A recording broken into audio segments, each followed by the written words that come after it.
미국에 있는 신학교 중에 유명한 신학교 웨스트민스터라는 신학교가 있는데요. 그곳에서 기독교 철학을 가르치고 있는 한 교수님이 지역에 있는 교회에 한번 방문을 하여 예배를 드리고 나서 이런 얘기를 하였습니다. 여러분, 여러분의 예수님은 아직도 죽어 계십니까? 라는 질문을 하였습니다. 무슨 의미였을까요? 그 예배의 분위기가 너무 무겁고 어둡고 침울했다는 것입니다. 찬송을 부르는데 기쁨이 없고, 기도를 하는데 생기도 없고, 말씀을 듣는데 집중도 안 하고, 예배를 드리는 성도들의 얼굴에 감격보다 그림자가 가득했다라고 합니다. 마치 장례식장과 같았다라는 것입니다. 그 교수의 한 줄 평이었습니다. 이곳의 예배를 보니 예수님이 부활하지 않으신 것 같고 아직도 돌 무덤에 계신 것 같다라는 이 말. 물론 예배에 기본적인 경건함은 우리에게 있어야 합니다. 우리는 거룩하신 하나님께 예배드리기 때문에 거룩한 떨림, 즉 경외감이 우리 모두에게 있어야 하죠. 예배는 결코 가볍거나 경솔해서는 안 됩니다. 그러나 성도님들, 우리의 예배는 장례식이 아닙니다. 죽은 분을 추모하기 위해 모인 것이 아닙니다. 우리는 십자가에서 우리의 죄를 대신하여 십자가에 못 박혀 죽으셨지만 3일 만에 성경대로 말씀대로 부활하사 사망의 권세를 깨뜨리신 예수 그리스도를 예배하는 사람들입니다. 그래서 우리의 예배에는 경외심과 동시에 즐거움이 있어야 합니다. 감사와 감격이 있어야 하는 것이죠. 그런데 오늘 나의 예배는 어떻습니까? 나의 예배. 예배가 습관이 되어서 주일이니까 예배당에 나오고 예배 시간이니까 앉아있고 찬양은 부르지만 마음은 닫혀있고 기도에 눈을 감지만 마음은 다른 데 가 있고 온전히 예배드리기보다 이 사람 저 사람 판단하기 바쁘고 감사와 감격과 기쁨과 즐거움이 사라진 예배, 그런 예배를 혹시 내가 드리고 있지는 않은가요? 억지로 드리는 예배를 과연 우리 하나님께서 기뻐 받으실까요? 하나님을 기쁘시게 해드리는 예배를 드리기 위해서 우리는 어떤 예배를 드려야 할까요? 오늘 본문에 등장하는 다윗은요, 참 특이한 사람입니다. 막내 아들의 목동 출신이죠. 개천에서 용났다라는 표현은 이 다윗에게 사용해야 할 가장 적합한 표현입니다. 다윗이 왕이 되었습니다. 채통을 지켜야 하죠. 밑바닥에서 올라왔으니까 더더욱 왕도를 유지하면서 흠잡히지 말고 근엄해야 하지 않겠습니까? 그런데 그는 오늘 본문에서 전혀 다른 모습, 수천 년 전의 왕으로서 도저히 사람들 앞에서 할 수 없는 모습으로 하나님께 예배를 드리고 있습니다. 예루살렘에 없었던 언약궤가, 하나님의 임재와 통치를 상징하는 언약궤가 드디어 예루살렘에 돌아오자 다윗은 하나님 앞에서 온 힘을 다해 기뻐하며 즐거워하고 있습니다. 왕의 체면도 내려놓고요, 사람들의 시선도 의식하지 않습니다. 그저 하나님이 자기 백성과 함께 하신다는 사실 하나만으로 감격을 하고요, 그 감격이 찬양이 되고 춤이 되었으며 예배가 되었습니다. 승화된 것이죠. 성도님들, 다윗은 뭐가 그렇게 기뻤을까요? 무엇이 그의 예배를 이토록 생동감 있게 하였을까요? 오늘 설교를 통해 하나님께서 기뻐하시는 즐거운 예배가 무엇인지 함께 생각을 해보려 하는데요. 바라기는 우리도 다윗처럼 살아계신 하나님을 기뻐하며 즐거워하는 예배를 하나님께 올려드리는 그런 즐거운 예배를 드리는 참된 예배자가 되기를 간절히 소원합니다. 첫째로, 즐거운 예배는 하나님의 임재를 기뻐하는 예배입니다. 하나님의 임재를 기뻐하는 예배예요. 오늘 본문에서 다윗이 그토록 즐거워했던 이유는요, 단 하나입니다. 언약궤 때문입니다. 언약궤 때문이죠. 언약궤는요, 그냥 나무로 만든 상자입니다. 나무로 만든 상자인데 그 안에는 십계명 돌판이 있고요. 그리고 만나를 담은 항아리가 있고요. 아론의 쌍난 지팡이, 이렇게 세 가지 물품이 담겨져 있는 게 바로 언약궤입니다. 그런데 이것들이 의미하는 바는 바로 하나님이 자기 백성과 함께 하신다라는 임재의 상징입니다. 그러니까 다윗은 하나님이 예루살렘 가운데 이제 우리 모든 이스라엘 백성들과 함께 하신다라는 이 임재 때문에 즐거워하고 기뻐했던 것입니다. 다윗이 정말 춤을 추면서 즐거워했던 데에는요, 다른 이유가 없습니다. 오직 하나님 때문입니다. 오직 하나님 때문. 시편 16편 11절에 다윗의 시를 보면 다윗이 이렇게 고백을 합니다. 주께서 생명의 길을 내게 보이셨으니 주의 앞에는 충만한 기쁨이 있고 주의 오른쪽에는 영원한 즐거움이 있나이다. 다윗의 기쁨과 즐거움은요, 오직 하나님의 임재 때문, 하나님이 지금 이곳에 함께 하신다라는 사실에 있었습니다. 성도님들, 오늘 우리의 기쁨은 어디에서 나오고 있습니까? 일이 잘 될 때만 기쁘고, 건강할 때만 기쁘고, 형편이 좋을 때만 기쁘다면, 요즘에 이제 또 임영웅 콘서트를 하나 봅니다. 임영웅 좋아하시는 분들 우리 많이 계시는데, 임영웅으로 기뻐하고, 주식이 오르는 걸로 기뻐하고, 그런 기쁨이라면 영원하지 않다라는 겁니다. 오직 하나님으로 인한 기쁨만 영원합니다. 시간이 흐르고 강산이 변하고 환경이 바뀌어도 하나님은 변하지 않으시기 때문에 늘 그곳에 함께 하고 계시기 때문에 그 기쁨도 사라지지 않습니다. 그래서 바울 사도와 실라는 감옥에서 어떻게 합니까? 하나님을 찬양합니다. 감옥에서 어떻게 하나님을 찬양할 수 있습니까? 바울과 실라는 그렇게 하나님을 찬양합니다. 구약의 하박국 선지자는 뭐라고 합니까? 비록 무화과나무 잎이 마르고 열매가 없어도 나는 여호와로 말미암아 즐거워한다라고 고백을 합니다. 우리 집에 아무것도 없어도, 나의 소득이, 나의 열매가 아무것도 없어도 나는 여호와만으로 즐거워할 수 있다라는 고백을 합니다. 요즘에요, 저희 아들 하율이가, 제가 교회에 갔다가 집에 이제 들어가면 저희 집 이제 신발장이 있고 중문이 이렇게 있는데, 중문에서 제 얼굴을 보면 바로 막 뛰다시피 열심히 기어서 달려옵니다. 큰 미소를 지으면서 아빠 왔다라는 엄마의 말에 막 다다다다다다 막 기어옵니다. 저렇게 하면 무릎이 아플 것 같은데 왜 저 정도의 속도로 기어오는 걸까요? 제가 무슨 비싼 선물을 가지고 가서이기도 아니고요. 제가 무슨 간식을 사가지고 가서도 아닙니다. 그냥 제가 와서 이제 저랑 같이 함께 할 수 있다라는 사실이 그렇게 기뻐서 열심히 기어오게 만든 것이죠. 사랑하는 존재의 그 있음만으로도 너무나 기쁘고 즐거운 겁니다. 그냥 그 존재의 있음만으로 기쁘고 즐거운 거죠. 여러분, 다윗에게 하나님이 바로 그런 존재이셨습니다. 하나님이 나와 함께 하신다라는 사실만으로 춤을 추도록 기쁘고 즐거웠던 것입니다. 성도님들, 예배의 가장 큰 행복은요, 좋은 찬양, 좋은 설교도 아닙니다.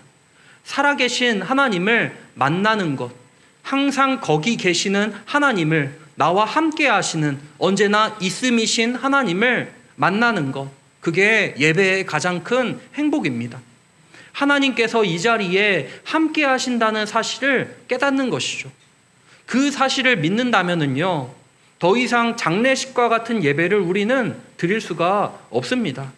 하나님을 만나는 시간, 하나님을 기뻐하는 시간, 하나님만으로 만족하는 시간, 세상에서 가장 편안하고 행복한 시간이 바로 예배 시간이라는 것. 우리 모두 다윗처럼 하나님의 임재를 나의 삶의 가장 큰 기쁨으로 여기고 여호와 하나님만을 즐거워하는 우리 모든 성도님들 되시길 간절히 소원합니다. 둘째로, 즐거운 예배는요, 나의 체면보다 하나님을 더 크게 여기는 예배입니다. 나의 체면보다 하나님을 더 크게 여기는 예배입니다. 오늘 본문을 보면은요, 다윗은 여호와 하나님 앞에서 힘을 다해 춤을 추면서 하나님을 예배합니다. 얼마나 춤을 과격하게 췄는지 그 옷이 벗겨질 정도로 과격하게 춤을 춥니다. 그런데 그 모습을 본 사람들 가운데 다윗을 못마땅하게 여긴 사람이 있습니다. 바로 그의 아내 미갈입니다. 미갈은 왕이 백성들 앞에서 품위를 잃어버렸다라고 생각을 했습니다. 왕이라면 위엄을 지켜야지, 채통을 지켜야지, 저게 뭐 하는 짓이냐고 천박하다고 여겼습니다. 그렇게 생각할 수 있지 않겠습니까? 미갈 입장에서 당신이 왕인데 채통을 지켜야지, 옷이 벗겨질 정도로 사람들 앞에 다 그 몸이 보일 정도로 그렇게 춤을 추고 있는 게 뭐 하는 짓이냐. 미갈이 그렇게 생각할 수 있습니다. 그런데 다윗의 생각은 전혀 다릅니다. 사무엘하 6장 21절 평행본문이 되는 곳인데요, 그곳에서 다윗은 이렇게 말합니다. 나는 나와 내 아버지의 온 집을 버리시고 나를 택하여 여호와의 백성 이스라엘의 주권자로 삼으신 여호와 앞에서 한 것이라. 그러면서 이어서 얘기합니다. 내가 이보다 더 낮아져서 스스로 천하게 보일지라도 나는 춤을 추며 여호와를 찬양하겠다. 이 이야기를 합니다. 사람들이 나를 어떻게 보든지 상관이 없고 나는 하나님 앞에서 기뻐하며 즐거워할 것이다 라고 다윗이 고백을 합니다. 성도님들, 다윗은 사람들 앞에서 춤춘 것이 아니라 하나님 앞에서 춤을 췄습니다. 사람들의 박수를 받기 위해 예배한 것이 아니라 하나님을 높이기 위해 예배했습니다. 왕의 체면보다 하나님의 영광이 더 중요했고 사람들의 시선보다 하나님의 임재가 더 중요했던 다윗입니다. 그래서 다윗은 자신의 지위도, 자신의 명예도, 자신의 자존심도 다 하나님 앞에 내려놓았습니다. 우리도 예배를 드리면서 사람을 의식할 때가 있습니다. 나 혼자 손을 들고 찬양을 하면 좀 부끄럽지 않을까? 나 혼자 설교를 듣다가 아멘을 하면 좀 눈치가 보이지 않을까? 나 혼자 예배 시간에 눈물을 흘리면 사람들이 쳐다보지 않을까? 여러 생각을 할 때가 있습니다. 지난주에 우리 맥주감사절을 맞아 많은 성도님들이 몸으로 하나님을 찬양하며 표현하지 않았습니까? 너무 즐겁고 감사한 시간이었죠. 그런데 그 중에 한 분이 이런 말씀을 하시더라고요. 사람들이 나이 먹은 사람이 앞에 나가 율동을 한다고 주책이라고 할지라도 저는 하나님을 즐거워하며 이 몸으로 표현하면서 하나님을 찬양하고 싶어요 라는 얘기를 하시더라고요. 이 마음이 오늘 다윗의 이 마음과 동일하지 않겠습니까? 예배의 대상은 사람이 아니라 하나님이시기에 예배는 사람에게 보여주는 시간이 아니라 하나님께 마음을 올려드리는 시간이기에 하나님을 바라보며 마음을 다 표현하려는 이 마음. 예수님은 뭐라고 얘기하십니까? 선비와 같이 체면을 유지하는 사람이 하나님 나라에 들어간다라고 말씀하지 않으십니다. 예수님은 어린아이와 같은 사람이 하나님 나라에 들어간다라고 말씀을 하십니다. 어린아이는요, 사랑하는 부모 앞에서 체면을 차리지 않습니다. 기쁘면 웃고요, 반가우면 달려가 안깁니다. 사랑하기 때문이죠. 하나님을 진심으로 사랑하는 사람은 사람들의 평가보다 하나님을 기쁘시게 하는 것을 더 중요하게 여깁니다. 성도님들, 다윗처럼 하나님을 가장 크게 높이는 예배자, 하나님을 가장 크게 생각하는 예배자, 하나님 앞에서 나 자신을 낮출 줄 아는 예배자, 하나님 앞에서 표현하는 예배자가 우리 모두 되기를 간절히 소원합니다. 마지막 셋째, 즐거운 예배는 받은 은혜를 기억하며 드리는 예배입니다. 받은 은혜를 기억하며 드리는 예배예요. 다윗이 언약궤 앞에서 그렇게 기뻐하면서 춤추면서 예배할 수 있었던 이유는 단순히 분위기에 음악에 취했기 때문이 아닙니다. 그의 마음 속에는 하나님께서 베푸신 은혜가 가득했기 때문입니다. 그는 자신이 누구였는지 잊지 않았습니다. 들판에서 양을 치던 목동에 불과했던 자신을 하나님께서 부르셨습니다. 골리앗에게서 승리를 취하게 하셨고 사울 왕의 수많은 위협 속에서도 생명을 지켜주셨습니다. 왕으로 세워주셨고 죄를 지었을 때에도 버리지 않으시고 회복시켜 주셨습니다.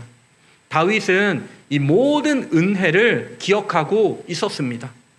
그래서 시편 103편이 다윗의 시인데요. 103편 2절에서 다윗은 이렇게 고백합니다. 내 영혼아 여호와를 송축하며 그의 모든 은택을 잊지 말지어다. 왜 이런 말을 했을까요? 자기 자신에게, 자기 영혼에게 명령을 하고 있거든요. 잊지 마라. 하나님께서 베푸신 은혜를 잊지 마라. 왜 이런 말을 했을까요? 사람은 너무나 쉽게 하나님의 은혜를 잊어버리기 때문입니다. 은혜를 잊으면 감사가 사라지고요. 감사가 사라지면 기쁨도 사라집니다. 결국에 형식만 남게 됩니다. 이스라엘 백성들이 광야에서 하나님을 원망했던 이유도 바로 여기에 있지 않겠습니까? 하나님께서 홍해를 가르시고 만나를 내려주셨지만 그 은혜를 잊어버리자 불평이 시작됩니다. 반대로 은혜를 기억하는 사람은 어떤 형편에서든 하나님을 찬양할 수가 있습니다. 우리 성경에 나오는 사람들 중에 가장 힘든, 가장 고난을 겪은 사람 아마도 욥일 것입니다. 욥만큼 고생을 한 사람, 그 아픔을 겪은 사람 아마 없겠지요. 모든 재산을 하루에 다 잃고요. 10 자녀를 한순간에 다 잃어버립니다. 그런데 욥이 모든 것을 다 잃어버리고 뭐라고 고백을 합니까? 주시니도 여호와시요 거두시니도 여호와시니 여호와의 이름이 찬송을 받으실지어다. 주신 분이 누구이신지를 기억했기 때문에 이 고백을, 정말 말도 안 되는 이 고백을 할 수 있었던 거지 않겠습니까? 성도님들, 나의 예배가 메마를 때 가장 먼저 해야 할 일은요, 새로운 감동을, 새로운 무엇을 찾는 것이 아닙니다. 하나님께서 지금까지 내 삶에 베풀어 주신 은혜를 다시 기억하는 것, 그것이 최우선 순위입니다. 하나님이 나를 어디에서 건져내셨는지, 하나님이 나를 얼마나 많은 죄악들 가운데서 용서하셨는지, 얼마나 많은 나의 눈물을 닦아주셨는지를 떠올려야 합니다. 주님의 십자가와 부활을 기억하고 오늘도 나와 함께하는 하나님의 은혜를 우리는 잊지 말고 기억해야 합니다. 그 은혜를 기억할 때 예배가 달라집니다. 찬양이 달라지고 기도가 달라지고 말씀 읽는 태도가 달라집니다. 마음 깊은 곳에 감사가 자리하고 있기 때문입니다. 이것이 다윗의 즐거운 예배입니다. 하나님께 받은 은혜를 잊지 않았기에 그의 예배는 살아있고 그의 찬양은 뜨거웠습니다. 오늘 우리는 다윗을 통해 하나님께서 기뻐하시는 즐거운 예배가 무엇인지 같이 생각을 해봤습니다. 오늘 세 가지를 같이 나눴는데요. 즐거운 예배는 하나님의 임재를 기뻐하는 예배이고, 나의 체면보다 하나님을 더 크게 여기는 예배이며, 받은 은혜를 기억하는 예배라는 것을 같이 생각해 봤습니다. 성도님들, 우리의 예배가 침울해서는 안 됩니다. 소망이 있어야 하고요. 기쁨과 즐거움, 그리고 감사와 감격이 있어야 합니다. 세상적인 흥겨움이 아니라 하나님의 임재에서 오는 거룩한 기쁨, 십자가의 은혜를 아는 사람만 누리는 그 기쁨, 성령께서 우리에게 주시는 하늘의 기쁨이 우리에게 있다는 것, 이것을 잊지 말아야 합니다. 이번 한 주도 하나님께서 내게 베풀어 주신 은혜들을 기억하면서 다윗처럼 하나님 한 분으로 기뻐하고 하나님 한 분으로 만족하며 하나님 앞에서 즐거워하는 참된 예배자로 우리가 살아가기를, 주님 앞에서 그렇게 살아가기를 주님의 이름으로 간절히 축원합니다. 우리 같이 찬양하고 잠깐 기도했으면 좋겠는데요.